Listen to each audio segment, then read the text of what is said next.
So ayun, magandang araw po sa ating lahat. Nandito ulit po tayo sa harap ng Office and Fabrication ng Jar Glass and Aluminum Supply. And may deliver na naman po ulit tayo ng mga glass ngayon. Galing tempering ng Tech Glass sa Pandi, Bulacan. So yung mga glass po na yan ay para sa Novaliches project natin kay Sir Don D. Mga bronze glass po yan. So para po yan sa corner window. Ayan.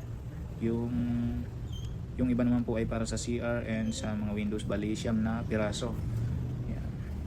Siyam na piraso po yan na tempered glass, bronze glass po. And syempre yung para sa 3B project po natin ng mga mirrors, yan ipapadala na natin para magawa na sa production ng Tech Glass. Ayan, malalapad po yan, nasa 3 meters. Bali ano yan, 7 piraso, yung iba walang pattern, so 4 lang po yung may pattern dyan. So ayan, kompleto na yung para sa Novaliches. And dito po sa publication sa loob po mag-update po tayo sa mga ginagawa po natin na ongoing project po. Ito pong mga aluminum na to ay para sa Sampaloc project po natin. So parang ano po yan, parang bahay. Nagawan po natin yung makina ng bahay para hindi siya mabasa ng ulan. So mayroon yan mga haligi, may dingding, may bubong. Yan. Gagamitin natin dyan ay aluminum. So makapal po yun. 1.2 yung thickness niyan.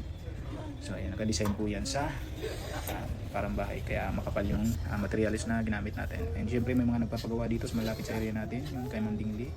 And yan pa. And syempre yung matagal na nang nakikita dito sa pinupost ko, yung sa cabinet, medyo matagal po kasi gawin yan, mabusisi. Yan, kaya medyo may kamahalan yung presyo. Pero sulit naman po. Basta quality yung pagkagawa. So ayan, sa gusto po mag-inquire dyan, mag-message lang po kayo sa malalapit po, pwede po kayo mag-book in para makita nyo po yung mga samples namin dito. Ayan.